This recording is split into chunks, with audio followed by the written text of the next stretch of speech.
Judges chapter 1.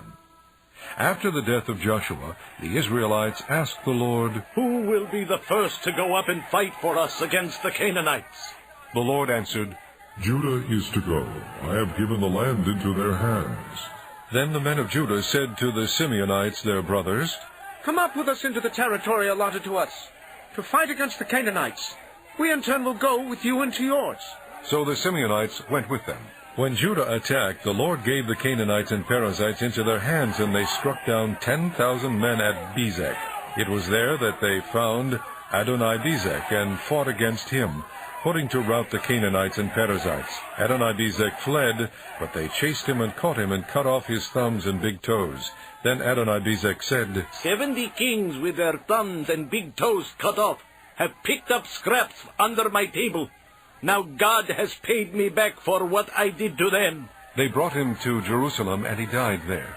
The men of Judah attacked Jerusalem also and took it. They put the city to the sword and set it on fire. After that, the men of Judah went down to fight against the Canaanites living in the hill country, the Negev, and the western foothills.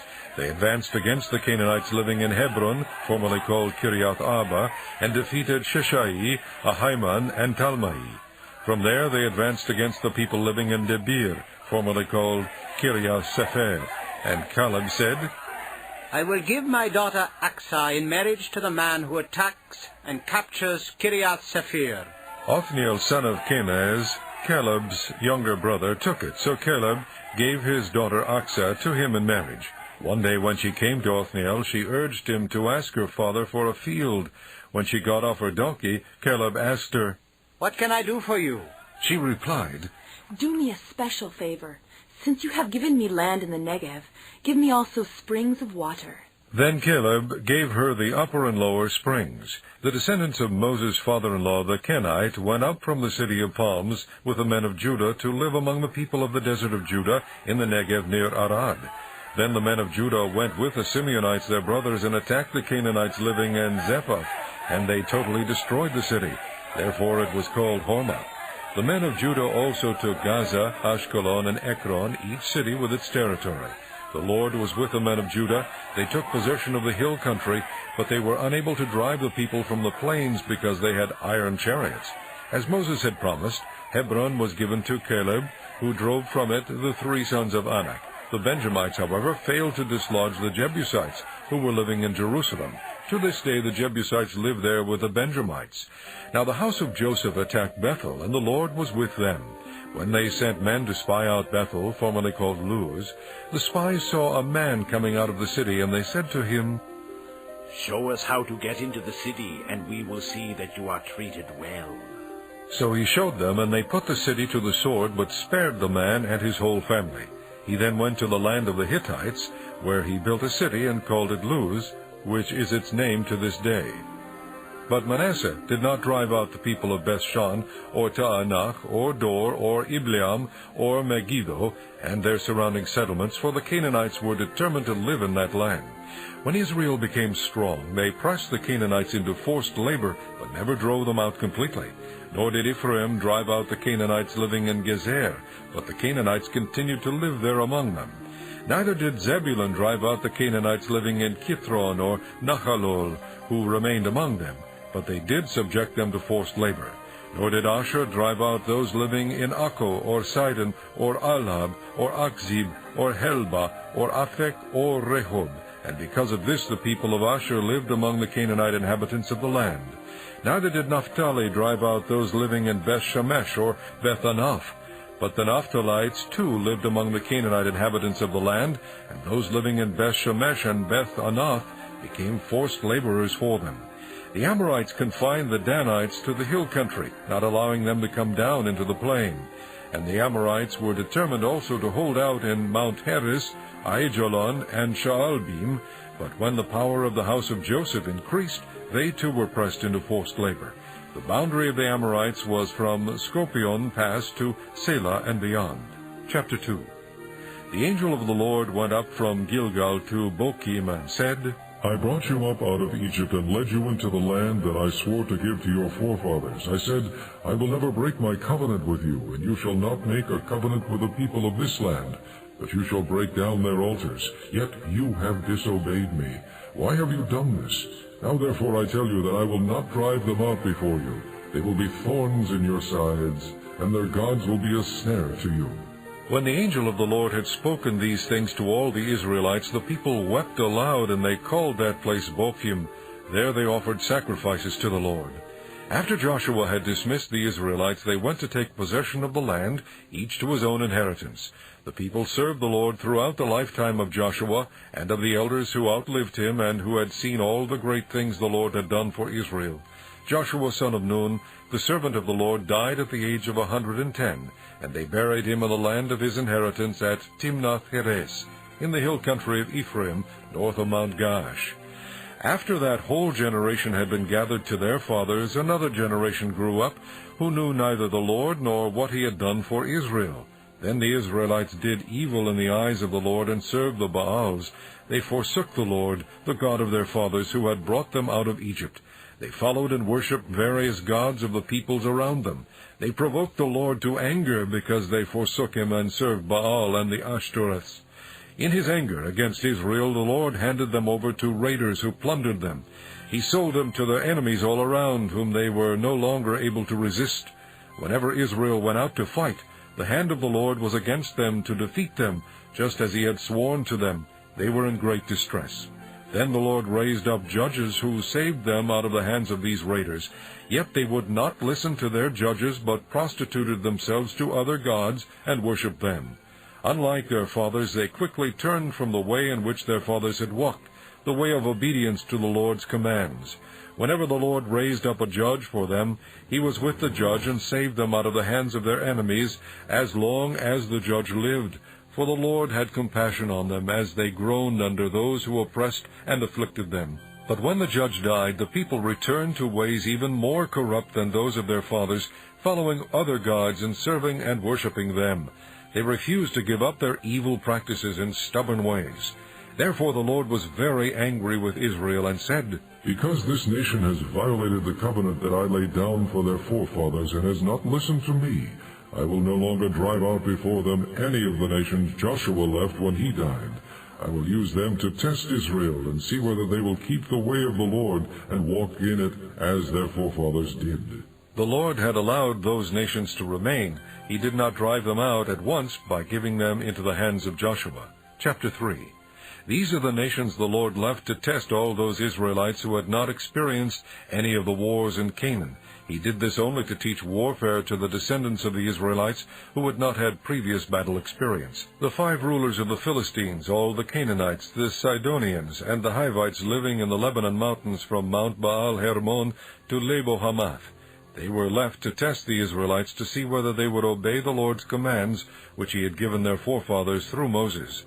The Israelites lived among the Canaanites, Hittites, Amorites, Perizzites, Hivites, and Jebusites.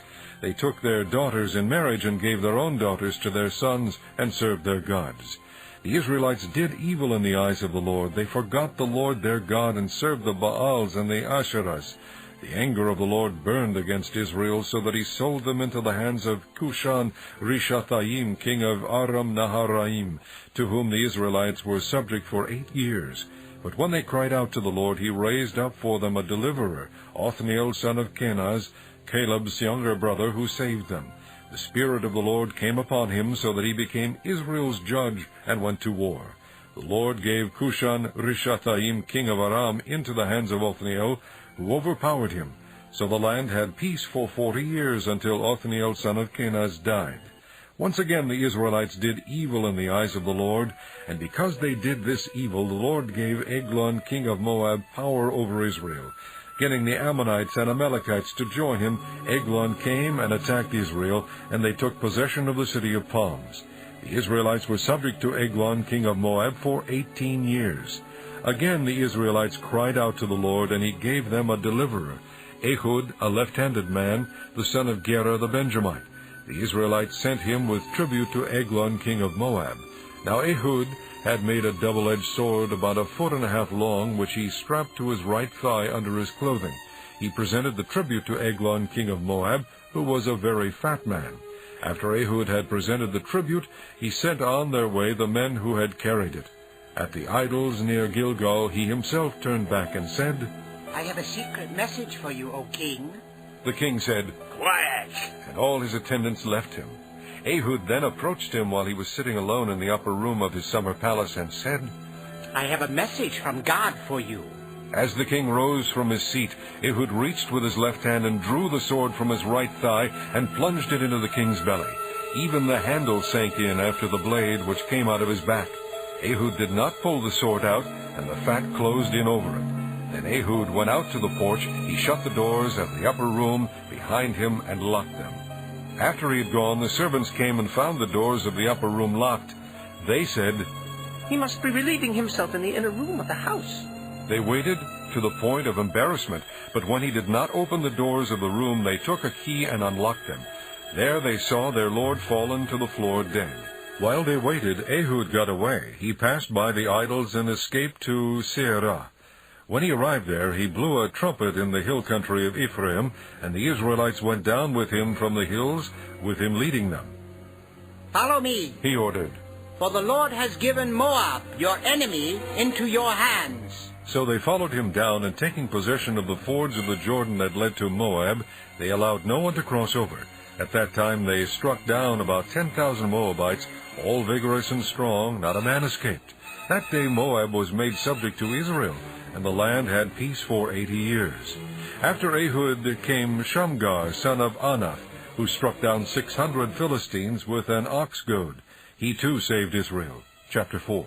After Ehud died, the Israelites once again did evil in the eyes of the Lord, so the Lord sold them into the hands of Jabin, a king of Canaan, who reigned in Hazor. The commander of his army was Sisera, who lived in Harosheth Hagoyim.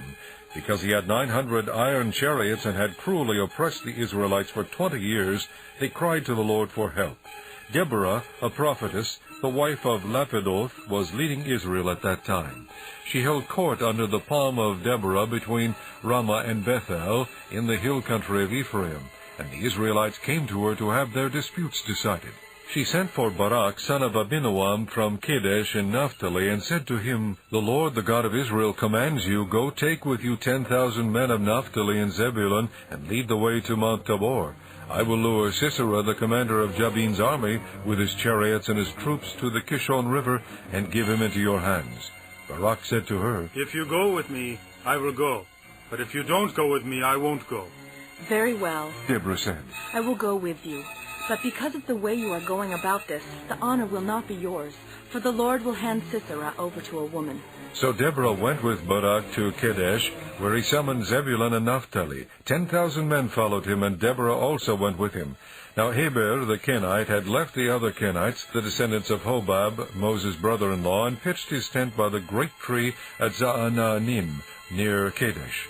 When they told Sisera that Barak, son of Abinoam, had gone up to Mount Tabor, Sisera gathered together his 900 iron chariots, and all the men with him, from Harosheth Hagoyim to the Kishon River. Then Deborah said to Barak, Go. This is the day the Lord has given Sisera into your hands. Has not the Lord gone ahead of you? So Barak went down Mount Tabor, followed by 10,000 men. At Barak's advance, the Lord routed Sisera and all his chariots and army by the sword, and Sisera abandoned his chariot and fled on foot. But Barak pursued the chariots and army as far as Harosheth Hagoyim. All the troops of Sisera fell by the sword, not a man was left.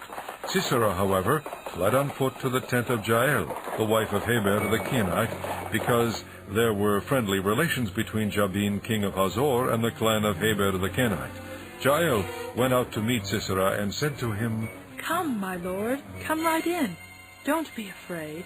So he entered her tent, and she put a covering over him. I'm thirsty. He said, Please give me some water. She opened a skin of milk, gave him a drink, and covered him up. Stand in the doorway of the tent. He told her. If someone comes by and asks you, Is anyone here? Say no. But Jael, Heber's wife, picked up a tent peg and a hammer and went quietly to him while he lay fast asleep, exhausted. She drove the peg through his temple into the ground, and he died. Barak came by in pursuit of Sisera, and Jael went out to meet him. Come, She said. I will show you the man you're looking for. So he went in with her, and there lay Sisera with the tent peg through his temple, dead. On that day God subdued Jabin, the Canaanite king, before the Israelites, and the hand of the Israelites grew stronger and stronger against Jabin, the Canaanite king, until they destroyed him. Chapter 5.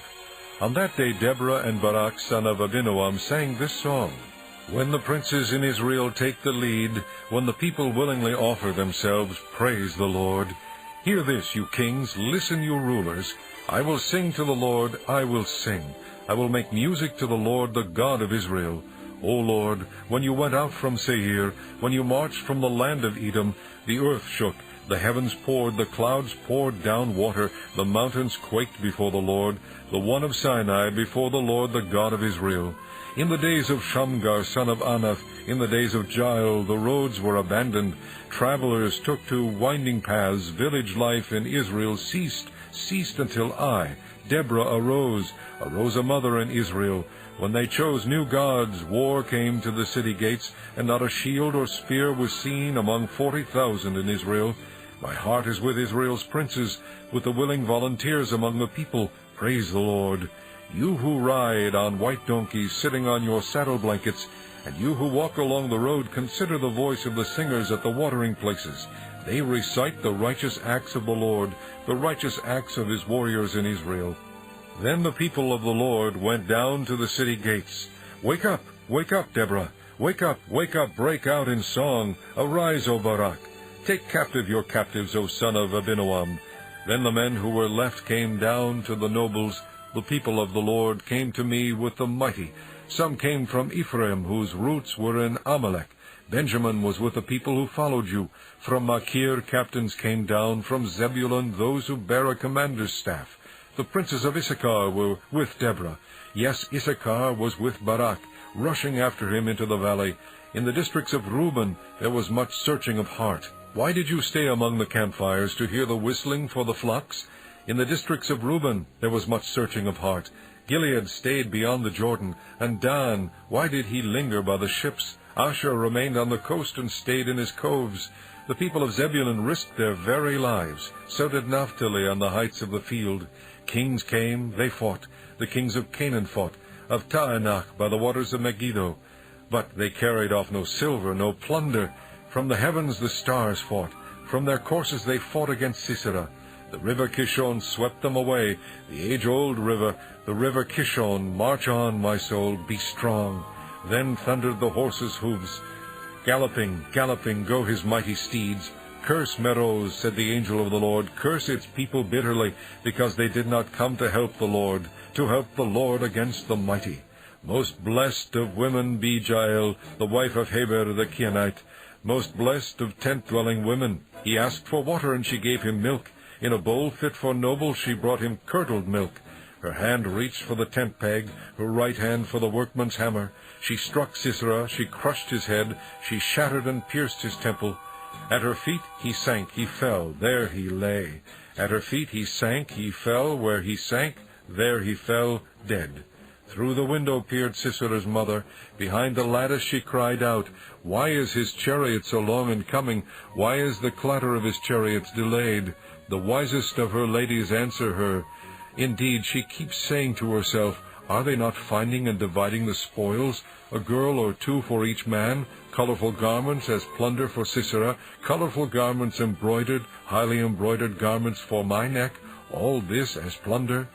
So may all your enemies perish, O Lord, but may they who love you be like the sun when it rises in its strength. Then the land had peace for 40 years. Chapter 6. Again the Israelites did evil in the eyes of the Lord, and for 7 years he gave them into the hands of the Midianites. Because the power of Midian was so oppressive, the Israelites prepared shelters for themselves in mountain clefts, caves, and strongholds. Whenever the Israelites planted their crops, the Midianites, Amalekites, and other eastern peoples invaded the country.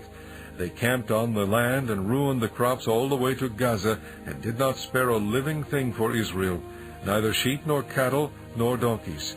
They came up with their livestock and their tents like swarms of locusts. It was impossible to count the men and their camels. They invaded the land to ravage it. Midian so impoverished the Israelites that they cried out to the Lord for help. When the Israelites cried to the Lord because of Midian, he sent them a prophet who said, "This is what the Lord, the God of Israel, says, I brought you up out of Egypt, out of the land of slavery. I snatched you from the power of Egypt and from the hand of all your oppressors. I drove them from before you and gave you their land. I said to you, I am the Lord your God. Do not worship the gods of the Amorites, in whose land you live, but you have not listened to me."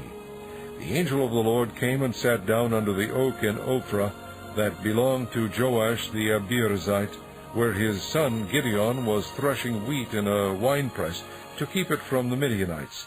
When the angel of the Lord appeared to Gideon, he said, "The Lord is with you, mighty warrior."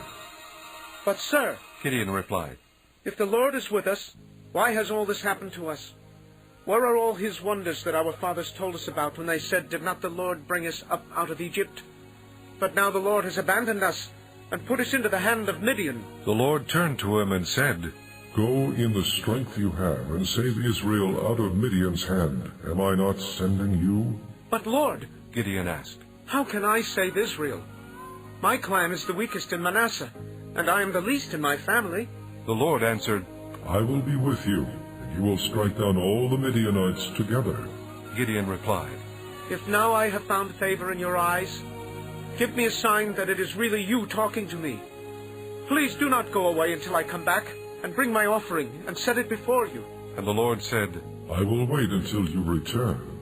Gideon went in, prepared a young goat, and from an ephah of flour he made bread without yeast. Putting the meat in a basket, and its broth in a pot, he brought them out and offered them to him under the yoke. The angel of God said to him, "Take the meat and the unleavened bread, place them on this rock, and pour out the broth." And Gideon did so. With the tip of the staff that was in his hand, the angel of the Lord touched the meat and the unleavened bread. Fire flared from the rock, consuming the meat and the bread, and the angel of the Lord disappeared. When Gideon realized that it was the angel of the Lord, he exclaimed, Ah, sovereign Lord, I have seen the angel of the Lord face to face. But the Lord said to him, "Peace, do not be afraid. You are not going to die." So Gideon built an altar to the Lord there and called it, "The Lord is Peace." To this day it stands in Ophrah of the Abiezrites.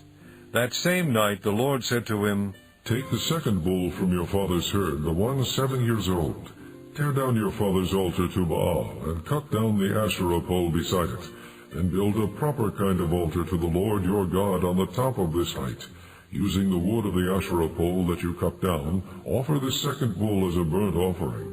So Gideon took 10 of his servants and did as the Lord told him. But because he was afraid of his family and the men of the town, he did it at night rather than in the daytime. In the morning, when the men of the town got up, there was Baal's altar demolished, with the Asherah pole beside it cut down, and the second bull sacrificed on the newly built altar. They asked each other, Who did this? When they carefully investigated, they were told, Gideon, son of Joash, did it. The men of the town demanded of Joash, Bring out your son. He must die because he has broken down Baal's altar and cut down the Asherah pole beside it. But Joash replied to the hostile crowd around him, Are you going to plead Baal's cause? Are you trying to save him? Whoever fights for him shall be put to death by morning. If Baal really is a god, he can defend himself when someone breaks down his altar. So that day they called Gideon Jerub-Baal, saying, Let Baal contend with him, because he broke down Baal's altar. Now all the Midianites, Amalekites, and other eastern peoples joined forces and crossed over the Jordan and camped in the valley of Jezreel.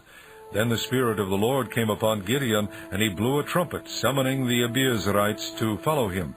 He sent messengers throughout Manasseh, calling them to arms, and also into Asher, Zebulun, and Naphtali, so that they too went up to meet them. Gideon said to God, If you will save Israel by my hand, as you have promised, look, I will place a wool fleece on the threshing floor. If there is dew only on the fleece, and all the ground is dry, then I will know that you will save Israel by my hand, as you said. And that is what happened. Gideon rose early the next day. He squeezed the fleece and wrung out the dew, a bowl full of water. Then Gideon said to God, Do not be angry with me. Let me make just one more request.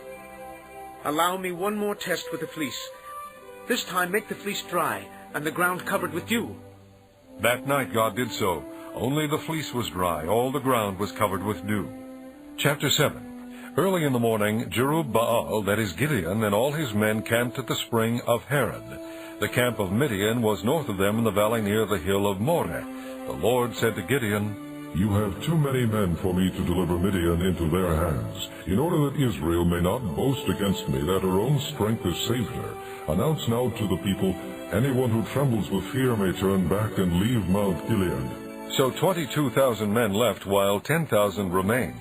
But the Lord said to Gideon, There are still too many men. Take them down to the water, and I will sift them for you there. If I say, This one shall go with you, he shall go. But if I say, This one shall not go with you, he shall not go. So Gideon took the men down to the water.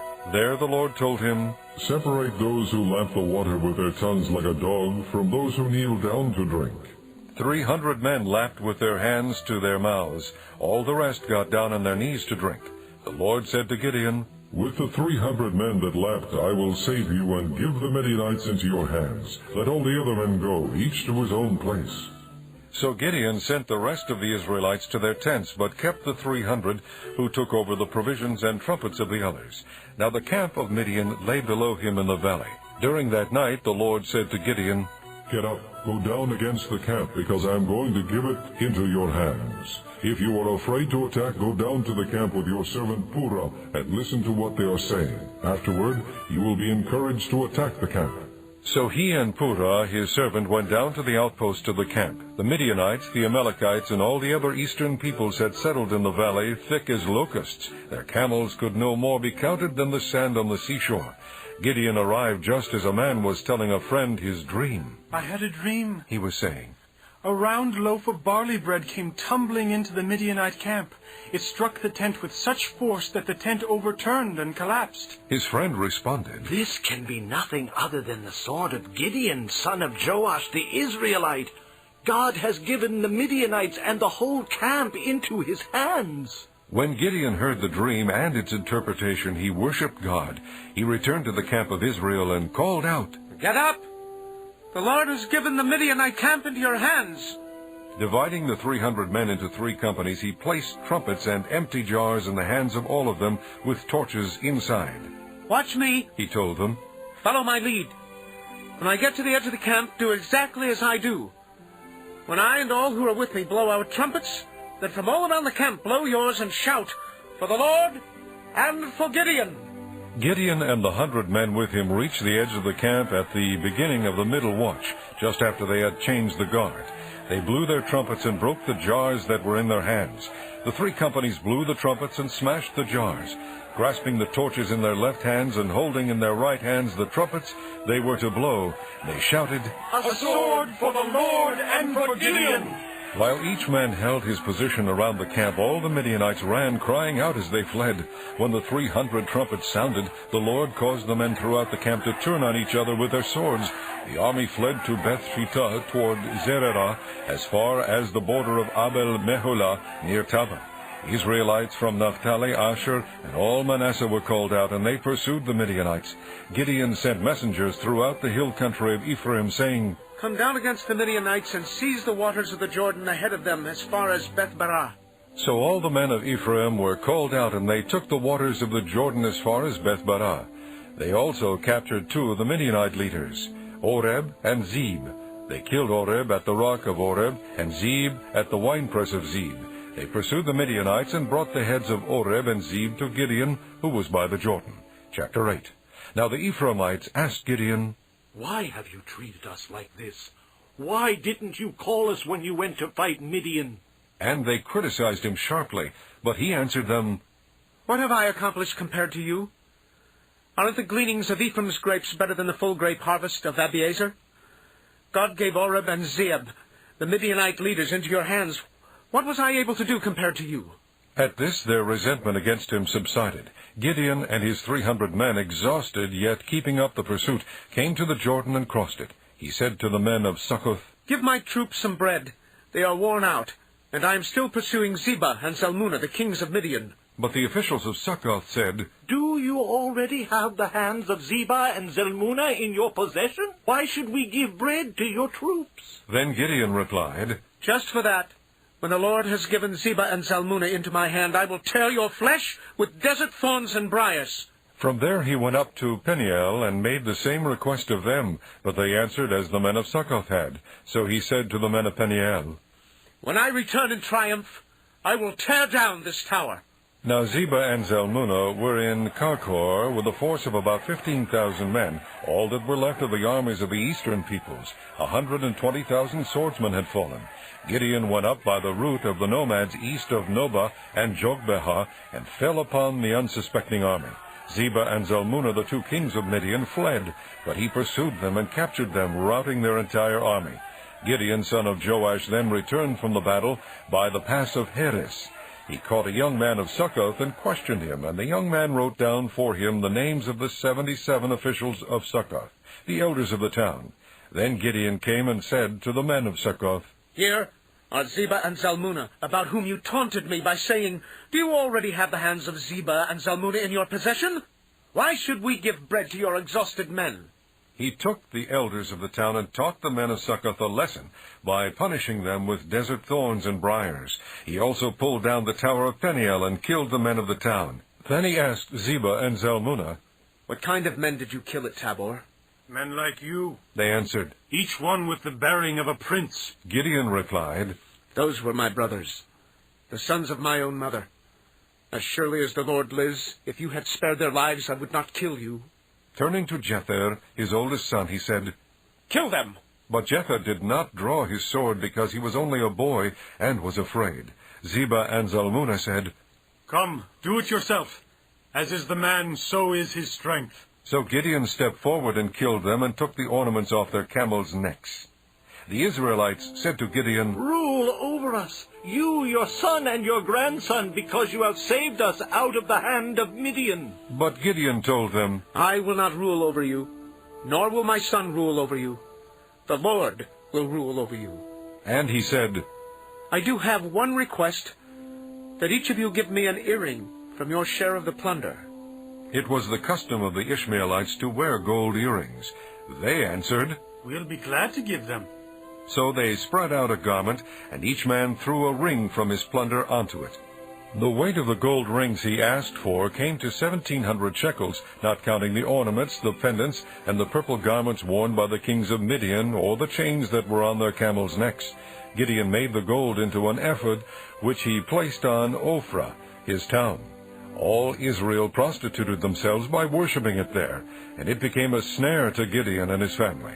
Thus Midian was subdued before the Israelites and did not raise its head again. During Gideon's lifetime the land enjoyed peace 40 years. Jerubbaal, son of Joash, went back home to live. He had 70 sons of his own, for he had many wives. His concubine who lived in Shechem also bore him a son, whom he named Abimelech. Gideon, son of Joash, died at a good old age, and was buried in the tomb of his father Joash in Ophrah of the Abiezrites. No sooner had Gideon died than the Israelites again prostituted themselves to the Baals. They set up Baal Berith as their god, and did not remember the Lord their God, who had rescued them from the hands of all their enemies on every side. They also failed to show kindness to the family of Jerubbaal, that is Gideon, for all the good things he had done for them. Chapter 9. Abimelech, son of Jerubbaal, went to his mother's brothers in Shechem, and said to them and to all his mother's clan, Ask all the citizens of Shechem, which is better for you, to have all 70 of Jerubbaal's sons rule over you, or just one man? Remember, I am your flesh and blood. When the brothers repeated all this to the citizens of Shechem, they were inclined to follow Abimelech, for they said, He is our brother. They gave him 70 shekels of silver from the temple of Baal Berith, and Abimelech used it to hire reckless adventurers who became his followers. He went to his father's home in Ophrah, and on one stone murdered his 70 brothers, the sons of Jerubbaal. But Jotham, the youngest son of Jerubbaal, escaped by hiding. Then all the citizens of Shechem and Beth Milo gathered beside the great tree at the pillar in Shechem to crown Abimelech king. When Jotham was told about this, he climbed up on the top of Mount Gerizim and shouted to them, Listen to me, citizens of Shechem, so that God may listen to you. One day the trees went out to anoint a king for themselves. They said to the olive tree, Be our king. But the olive tree answered, Should I give up my oil, by which both gods and men are honored, to hold sway over the trees? Next the trees said to the fig tree, Come and be our king. But the fig tree replied, Should I give up my fruit so good and sweet to hold sway over the trees? Then the trees said to the vine, Come and be our king. But the vine answered, Should I give up my wine, which cheers both gods and men to hold sway over the trees? Finally all the trees said to the thorn bush, Come and be our king. The thorn bush said to the trees, If you really want to anoint me king over you, come and take refuge in my shade. But if not, then let fire come out of the thorn bush and consume the cedars of Lebanon. Now if you have acted honorably and in good faith when you made Abimelech king, and if you have been fair to Jerubbaal and his family, and if you have treated him as he deserves, and to think that my father fought for you, risked his life to rescue you from the hand of Midian, but today you have revolted against my father's family, murdered his 70 sons on a single stone, and made Abimelech, the son of his slave girl, king over the citizens of Shechem, because he is your brother. If then you have acted honorably and in good faith toward Jerubbaal and his family today, may Abimelech be your joy, and may you be his too. But if you have not, let fire come out from Abimelech and consume you, citizens of Shechem and Beth Milo.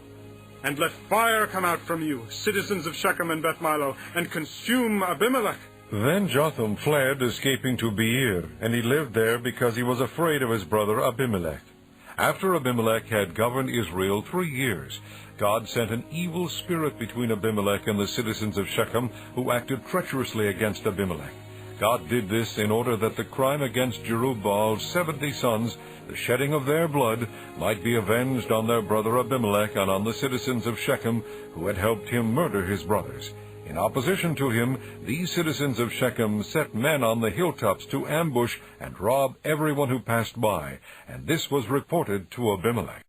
Now Gaal, son of Ebed, moved with his brothers into Shechem, and its citizens put their confidence in him. After they had gone out into the fields and gathered the grapes and trodden them, they held a festival in the temple of their God. While they were eating and drinking, they cursed Abimelech.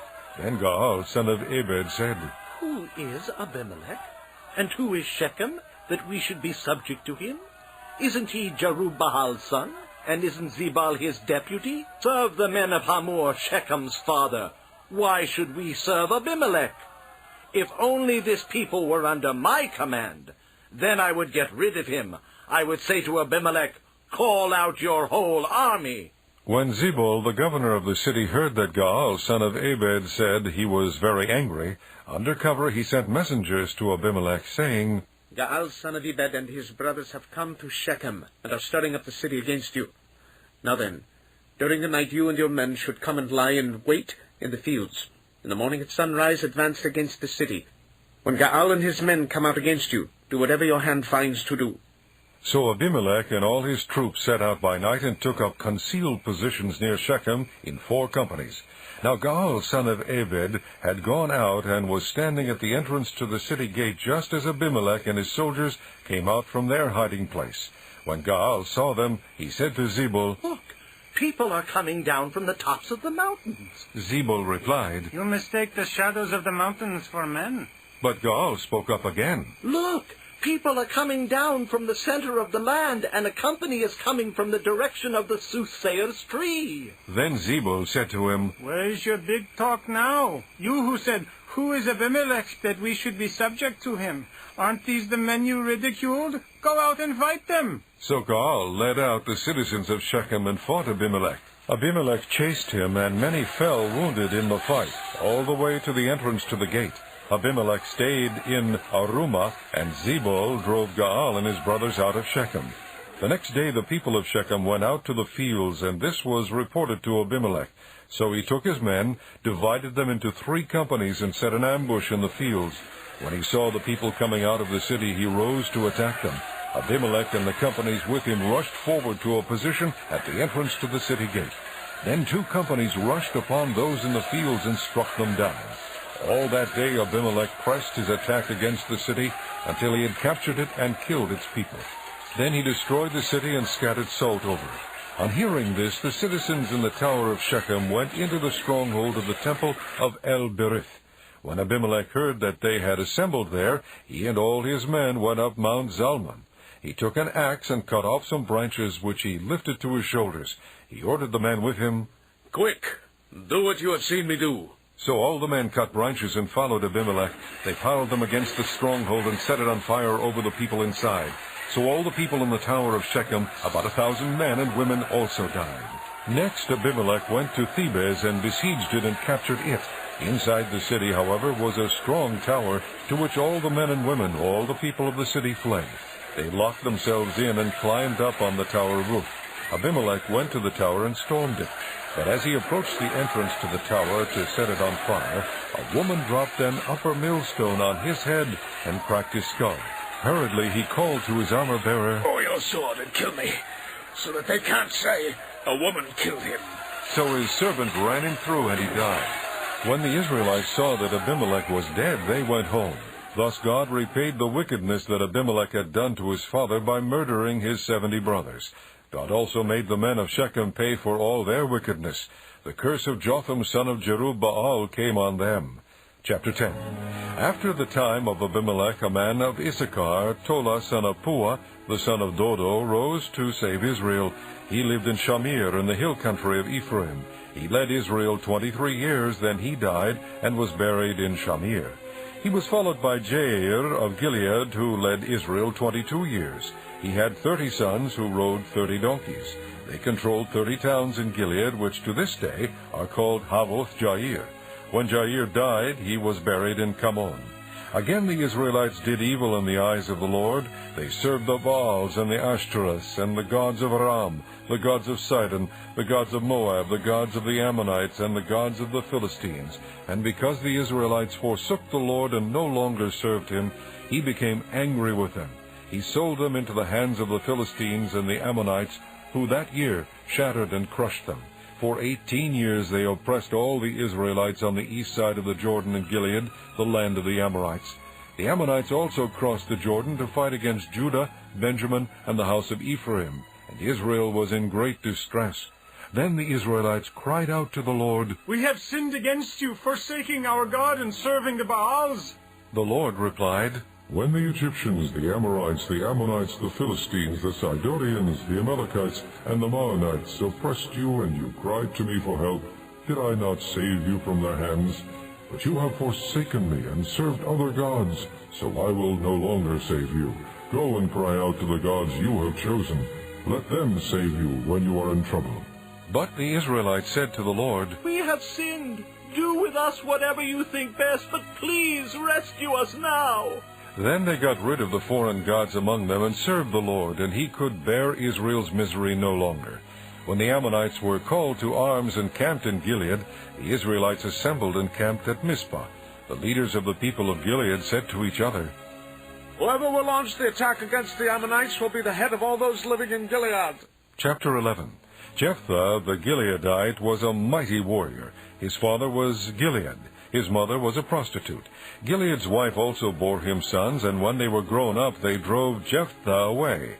"You are not going to get any inheritance in our family," they said, "because you are the son of another woman." So Jephthah fled from his brothers and settled in the land of Tob, where a group of adventurers gathered around him and followed him. Sometime later, when the Ammonites made war on Israel, the elders of Gilead went to get Jephthah from the land of Tob. "Come," They said, "be our commander so we can fight the Ammonites." Jephthah said to them, "Didn't you hate me and drive me from my father's house? Why do you come to me now, when you're in trouble?" The elders of Gilead said to him, "Nevertheless, we are turning to you now. Come with us to fight the Ammonites, and you will be our head over all who live in Gilead." Jephthah answered, "Suppose you take me back to fight the Ammonites, and the Lord gives them to me. Will I really be your head?" The elders of Gilead replied, "The Lord is our witness. We will certainly do as you say." So Jephthah went with the elders of Gilead, and the people made him head and commander over them, and he repeated all his words before the Lord in Mizpah. Then Jephthah sent messengers to the Ammonite king with the question, "What do you have against us that you have attacked our country?" The king of the Ammonites answered Jephthah's messengers, When Israel came up out of Egypt, they took away my land from the Arnon to the Jabbok, all the way to the Jordan. Now give it back peaceably. Jephthah sent back messengers to the Ammonite king, saying, This is what Jephthah says. Israel did not take the land of Moab or the land of the Ammonites. But when they came out of Egypt, Israel went through the desert to the Red Sea and on to Kadesh. Then Israel sent messengers to the king of Edom, saying, Give us permission to go through your country. But the king of Edom would not listen. They sent also to the king of Moab, and he refused. So Israel stayed at Kadesh. Next they traveled through the desert, skirted the lands of Edom and Moab, passed along the eastern side of the country of Moab, and camped on the other side of the Arnon. They did not enter the territory of Moab, for the Arnon was its border. Then Israel sent messengers to Sihon, king of the Amorites, who ruled in Heshbon, and said to him, Let us pass through your country to our own place. Sihon, however, did not trust Israel to pass through his territory. He mustered all his men and encamped at Jahaz and fought with Israel. Then the Lord, the God of Israel, gave Sihon and all his men into Israel's hands, and they defeated them.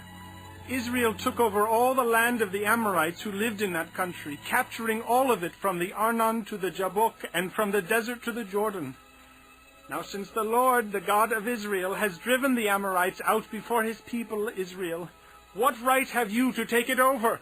Will you not take what your god Shemosh gives you? Likewise, whatever the Lord our God has given us, we will possess. Are you better than Balak, son of Zippor, king of Moab? Did he ever quarrel with Israel or fight with them? For 300 years Israel occupied Heshbon, Aroer, the surrounding settlements, and all the towns along the Arnon. Why didn't you retake them during that time? I have not wronged you, but you are doing me wrong by waging war against me. Let the Lord, the judge, decide the dispute this day between the Israelites and the Ammonites. The king of Ammon, however, paid no attention to the message Jephthah sent him. Then the Spirit of the Lord came upon Jephthah.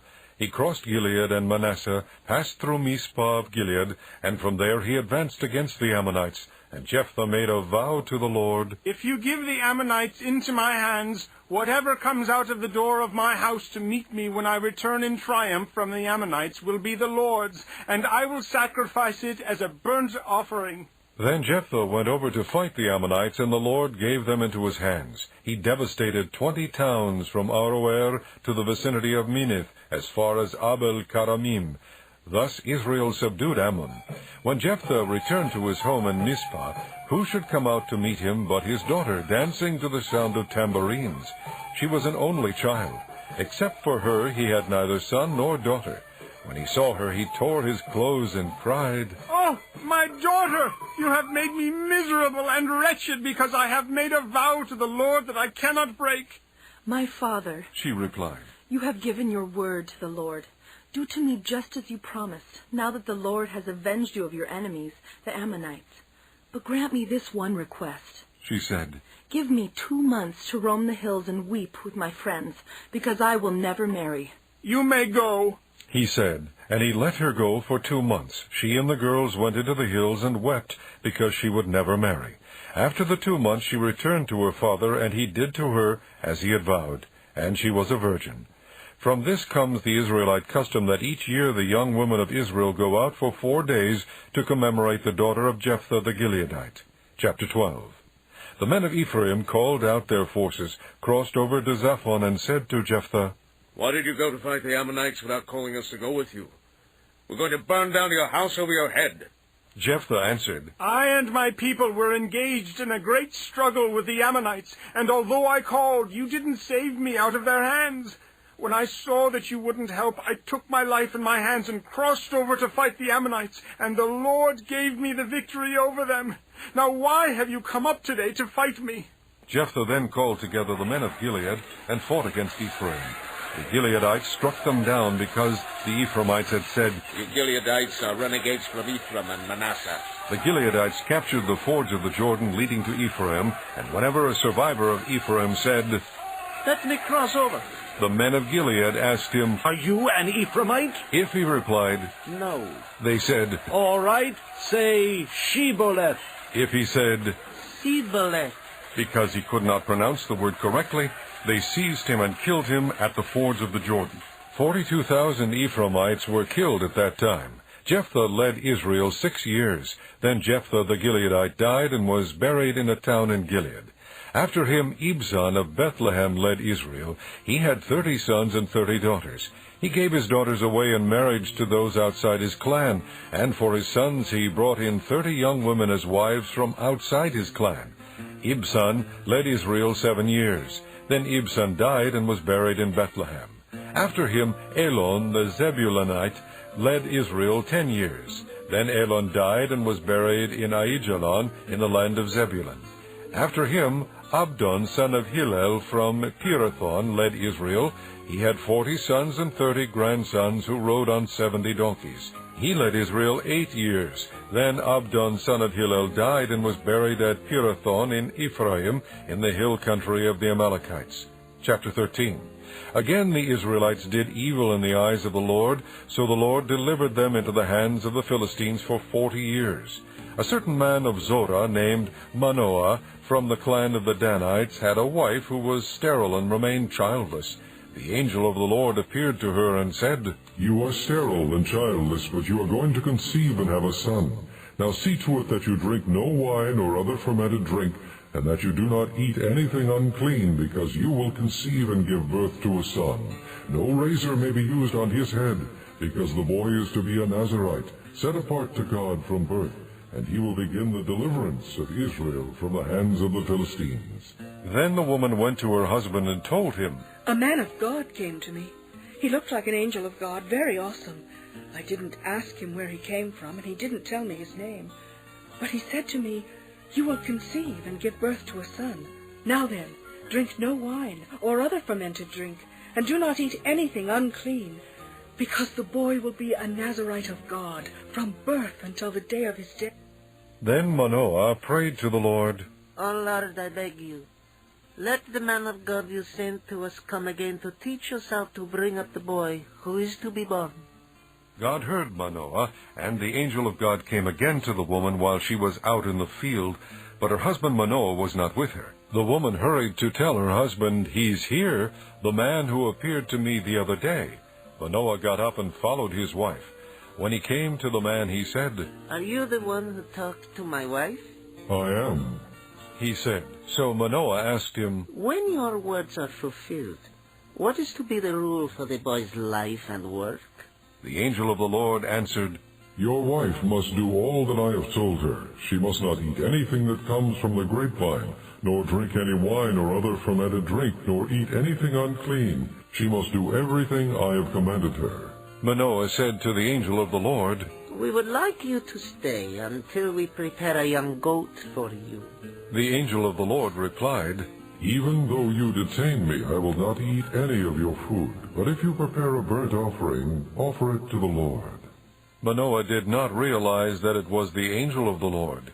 Then Manoah inquired of the angel of the Lord, What is your name, so that we may honor you when your word comes true? He replied, Why do you ask my name?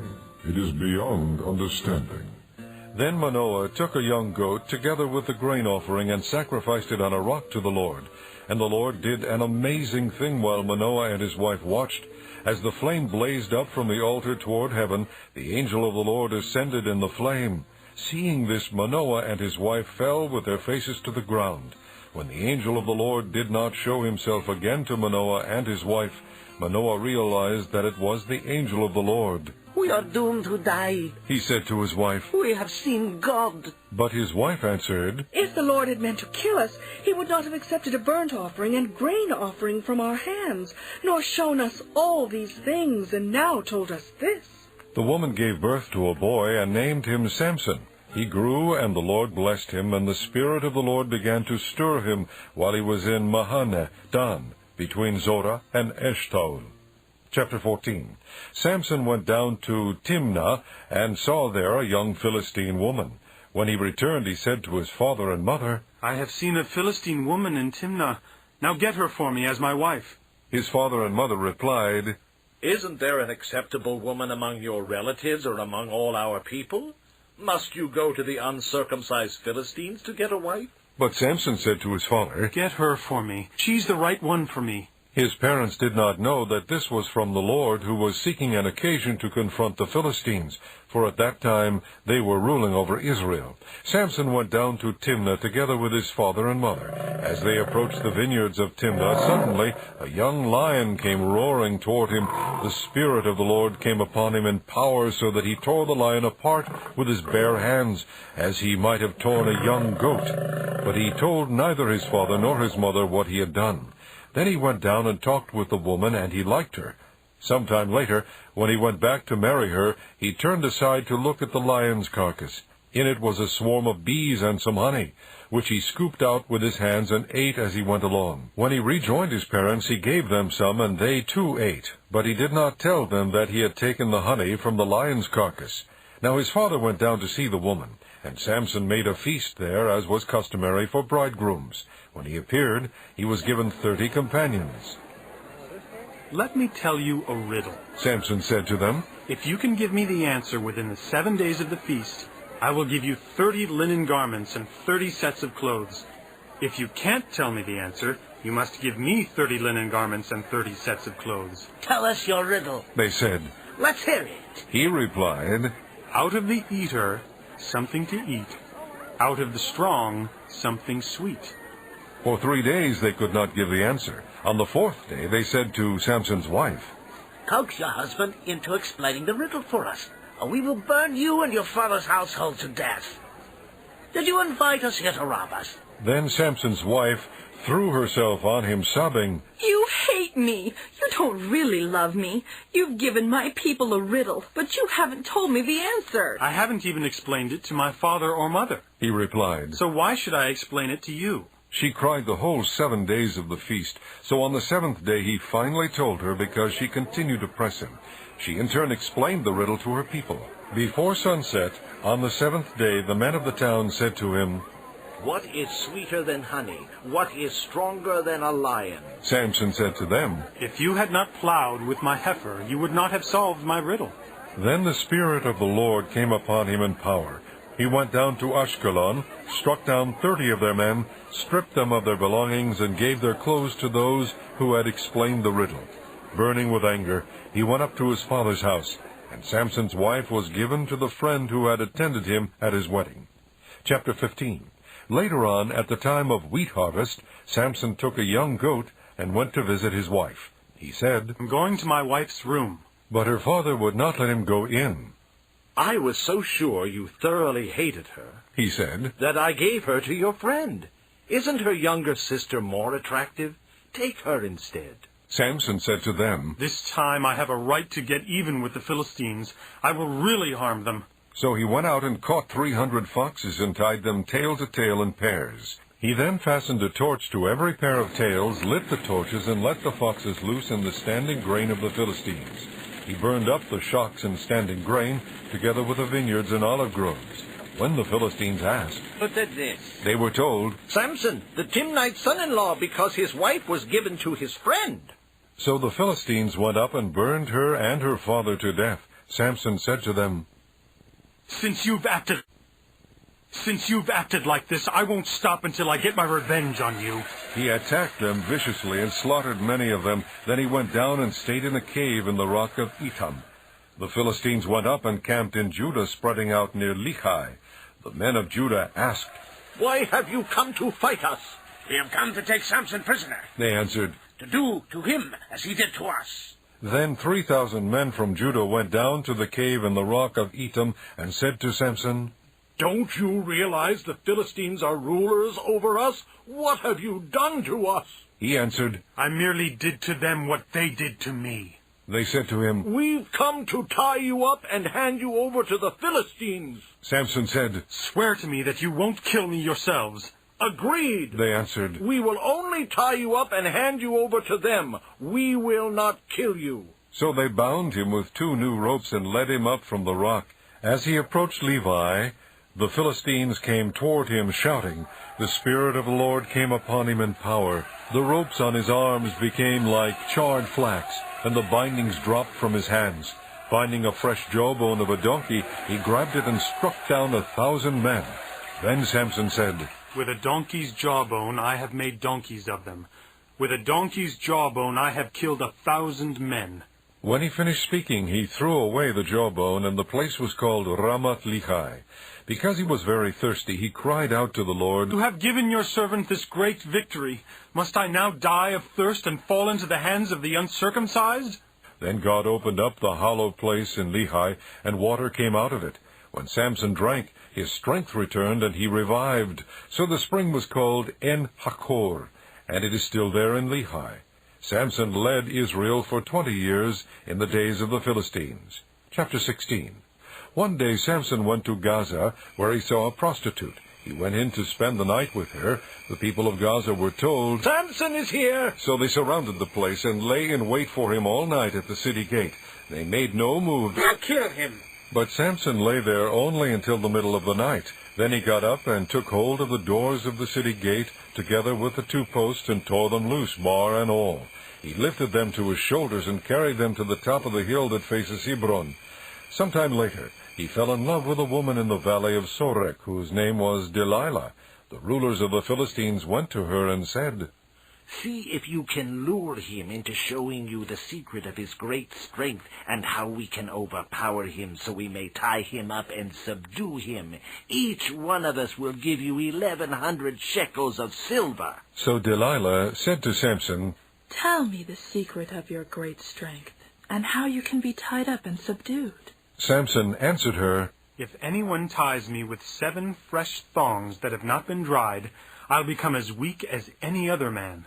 Then the rulers of the Philistines brought her 7 fresh thongs that had not been dried, and she tied him with them. With men hidden in the room, she called to him, Samson, the Philistines are upon you. But he snapped the thongs as easily as a piece of string snaps when it comes close to a flame. So the secret of his strength was not discovered. Then Delilah said to Samson, You have made a fool of me. You lied to me. Come now, tell me how you can be tied. He said, If anyone ties me securely with new ropes that have never been used, I'll become as weak as any other man. So Delilah took new ropes and tied him with them. Then, with men hidden in the room, she called to him, Samson, the Philistines are upon you. But he snapped the ropes off his arms as if they were threads. Delilah then said to Samson, Until now, you have been making a fool of me and lying to me. Tell me how you can be tied.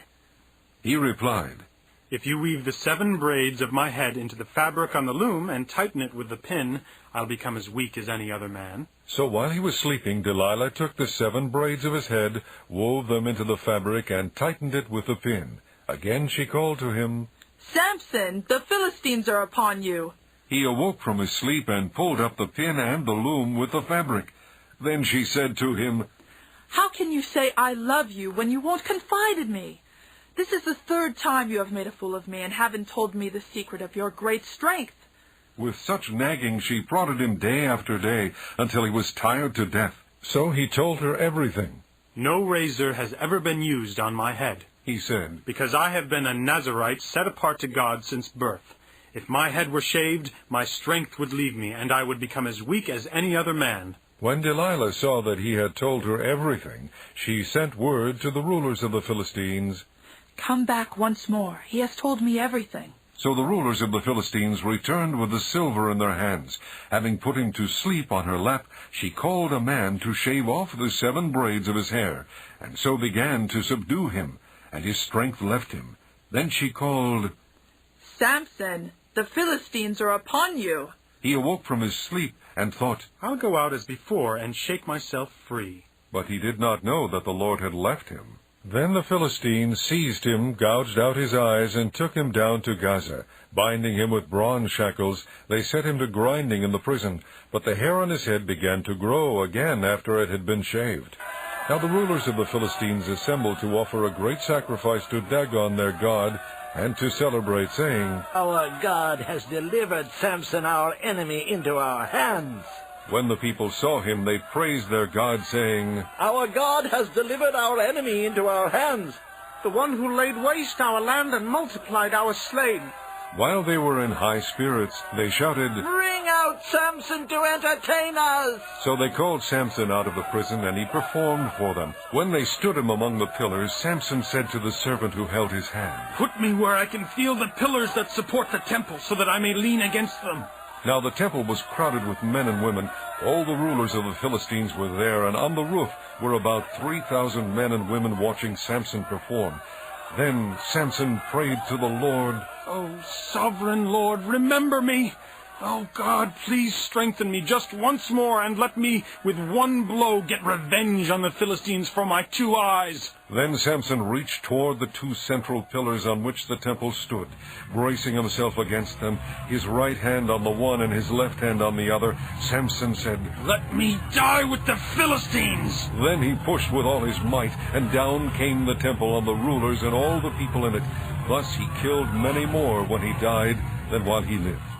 Then his brothers and his father's whole family went down to get him. They brought him back and buried him between Zorah and Eshtaol in the tomb of Manoah his father. He had led Israel 20 years. Chapter 17. Now a man named Micah from the hill country of Ephraim said to his mother, "The 1,100 shekels of silver that were taken from you, and about which I heard you utter a curse, I have that silver with me. I took it." Then his mother said, "The Lord bless you, my son." When he returned the 1,100 shekels of silver to his mother, she said, "I solemnly consecrate my silver to the Lord for my son to make a carved image and a cast idol. I will give it back to you."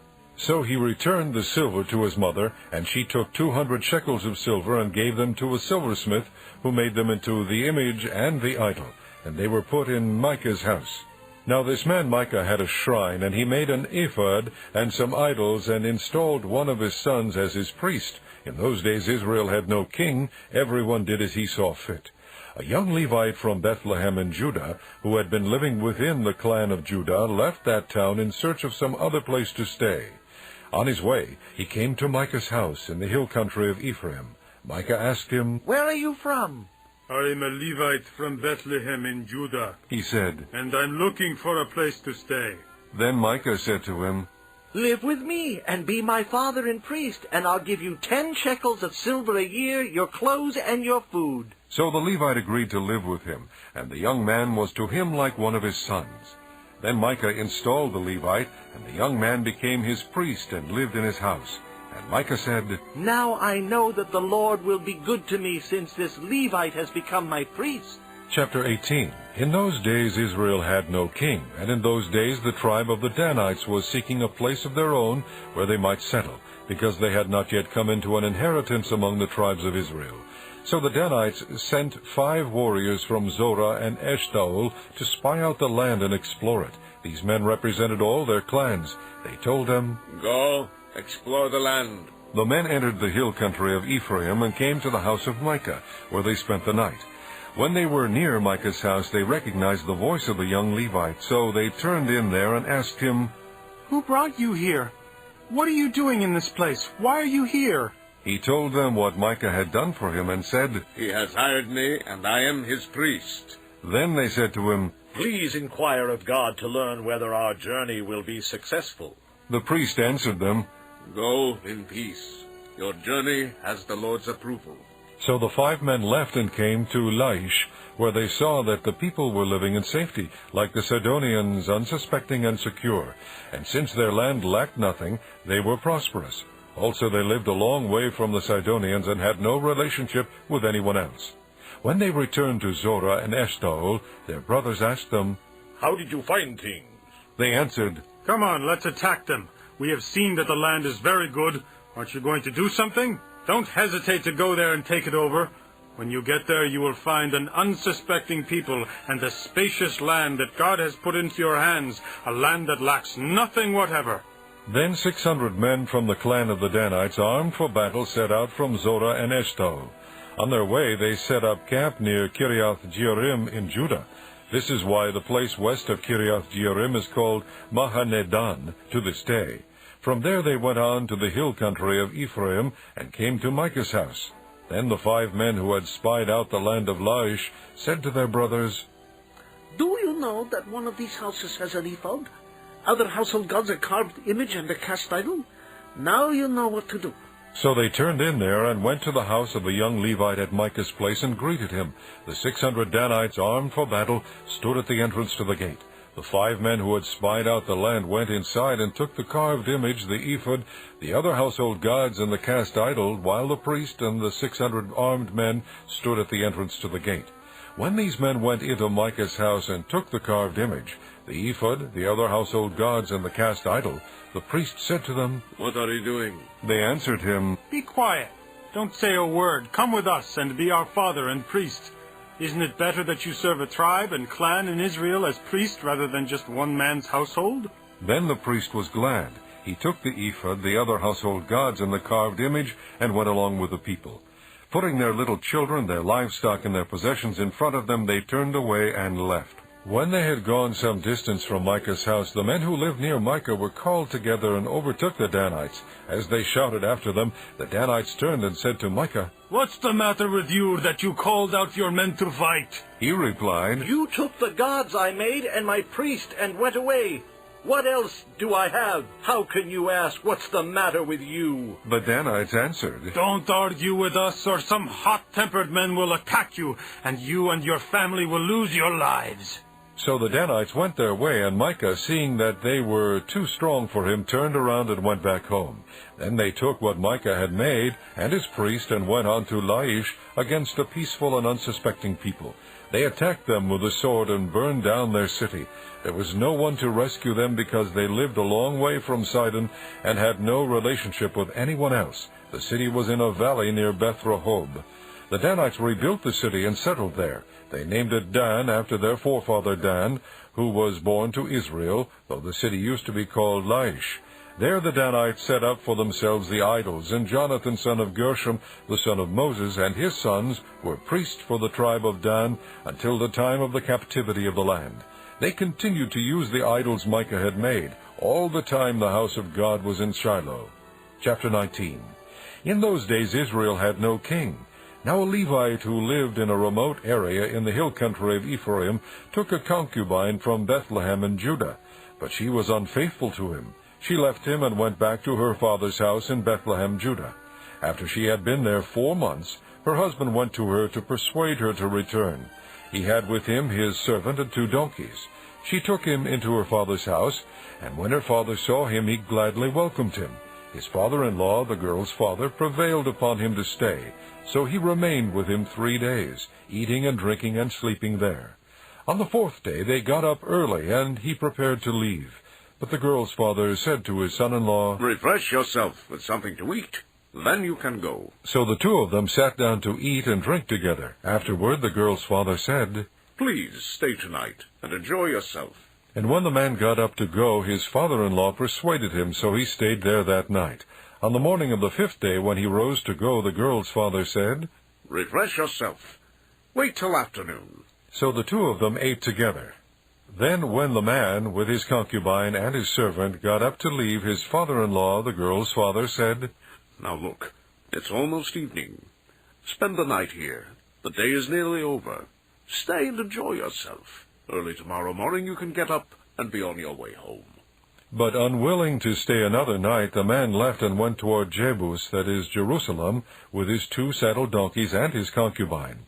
When they were near Jebus, and the day was almost gone, the servant said to his master, Come, let's stop at the city of the Jebusites and spend the night. His master replied, "No, we won't go into an alien city whose people are not Israelites. We will go on to Gibeah." He added, "Come, let's try to reach Gibeah or Ramah and spend the night in one of those places." So they went on, and the sun set as they neared Gibeah in Benjamin. There they stopped to spend the night.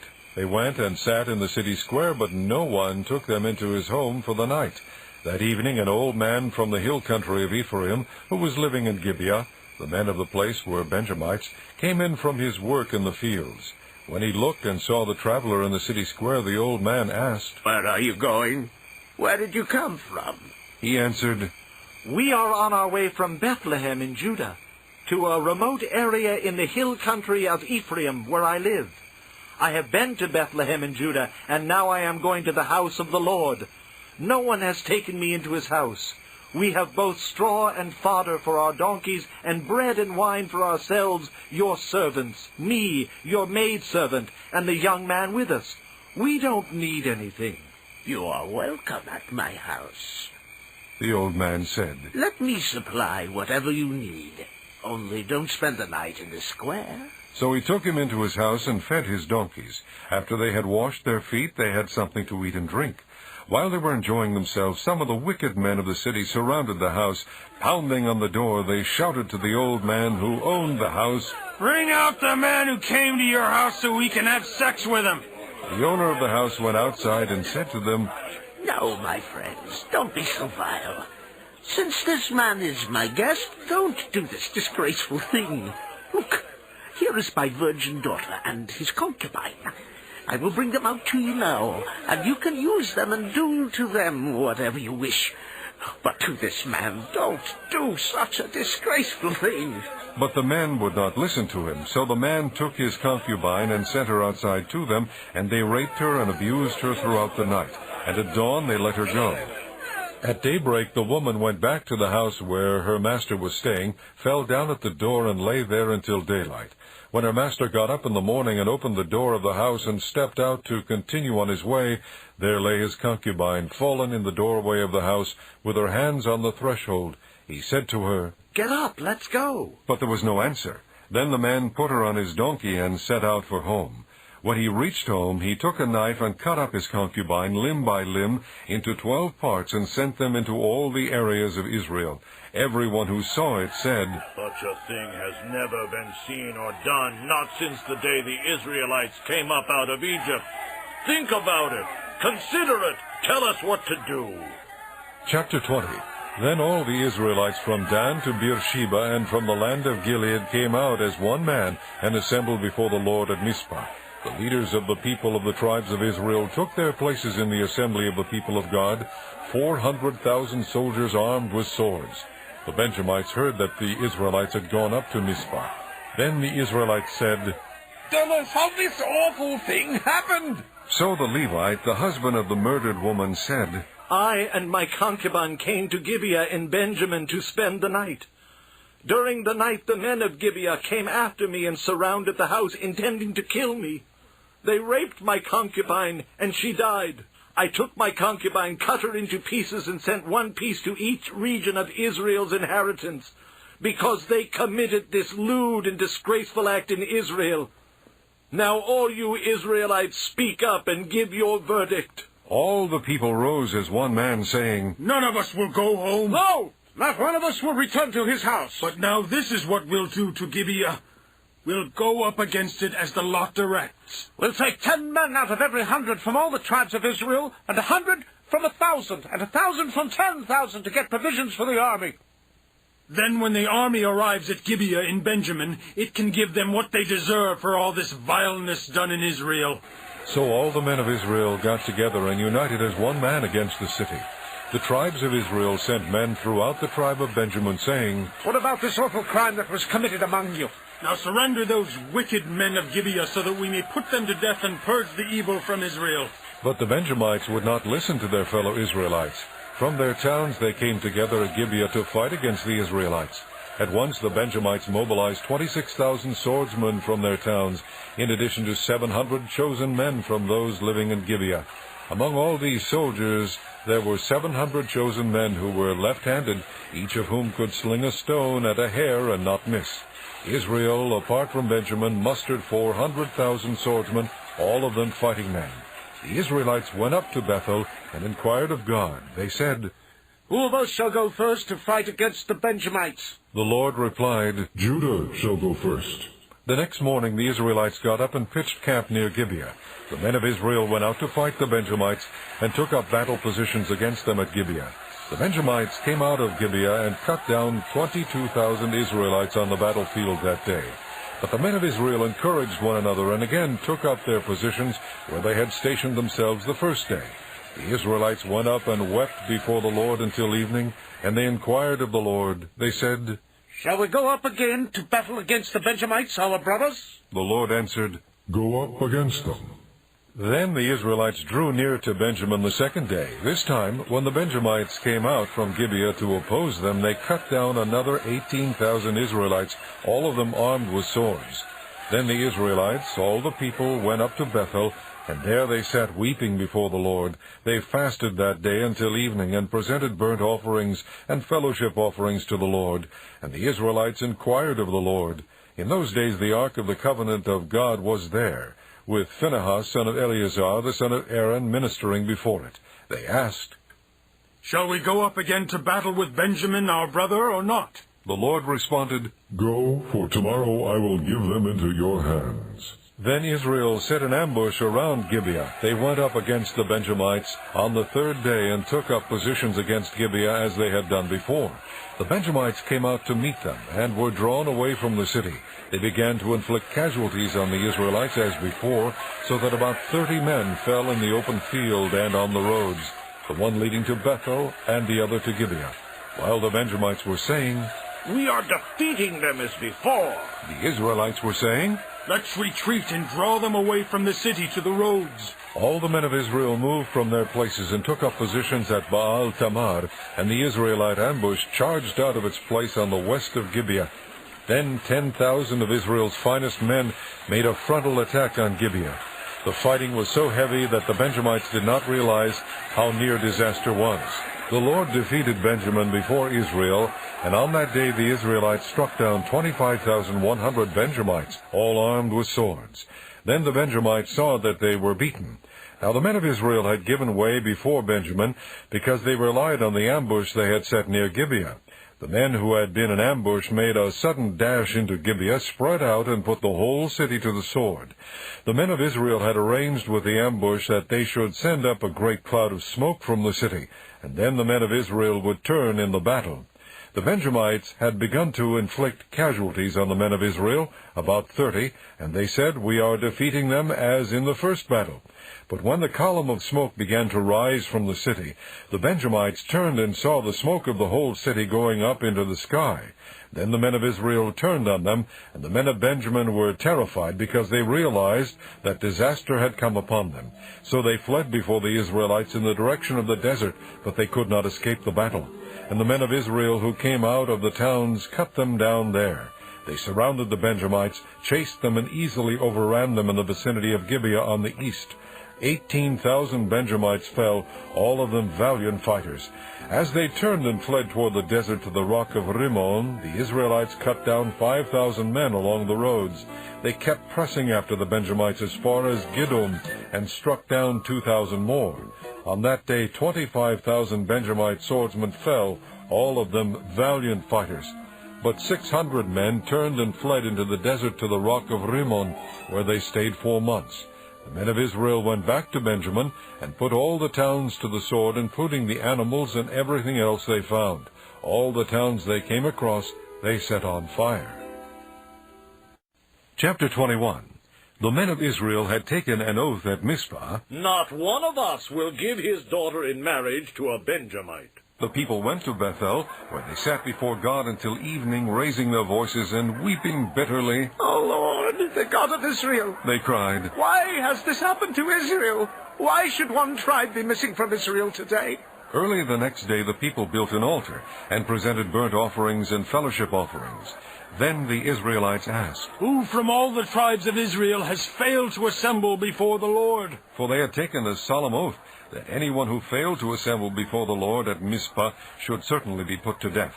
Now the Israelites grieved for their brothers the Benjamites. "Today one tribe is cut off from Israel," they said. "How can we provide wives for those who are left, since we have taken an oath by the Lord not to give them any of our daughters in marriage?" Then they asked, "Which one of the tribes of Israel failed to assemble before the Lord at Mizpah?" They discovered that no one from Jabesh Gilead had come to the camp for the assembly. For when they counted the people, they found that none of the people of Jabesh Gilead were there. So the assembly sent 12,000 fighting men with instructions to go to Jabesh Gilead and put to the sword those living there, including the women and children. "This is what you are to do," they said. Kill every male and every woman who is not a virgin. They found among the people living in Jabesh-Gilead 400 young women who had never slept with a man, and they took them to the camp at Shiloh in Canaan. Then the whole assembly sent an offer of peace to the Benjamites at the rock of Rimmon. So the Benjamites returned at that time and were given the women of Jabesh-Gilead who had been spared, but there were not enough for all of them. The people grieved for Benjamin because the Lord had made a gap in the tribes of Israel, and the elders of the assembly said, "With the women of Benjamin destroyed, how shall we provide wives for the men who are left? The Benjamite survivors must have heirs," they said, "so that a tribe of Israel will not be wiped out. We can't give them our daughters as wives, since we Israelites have taken this oath. Cursed be anyone who gives a wife to a Benjamite. But look, there is the annual festival of the Lord in Shiloh, to the north of Bethel, and east of the road that goes from Bethel to Shechem, and to the south of Lebanah." So they instructed the Benjamites, saying, "Go and hide in the vineyards, and watch. When the girls of Shiloh come out to join in the dancing, then rush from the vineyards, and each of you seize a wife from the girls of Shiloh, and go to the land of Benjamin. When their fathers or brothers complain to us, we will say to them, 'Do us a kindness by helping them, because we did not get wives for them during the war, and you are innocent since you did not give your daughters to them.'" So that is what the Benjamites did. While the girls were dancing, each man caught one and carried her off to be his wife. Then they returned to their inheritance and rebuilt the towns and settled in them. At that time the Israelites left that place and went home to their tribes and clans, each to his own inheritance. In those days Israel had no king. Everyone did as he saw fit.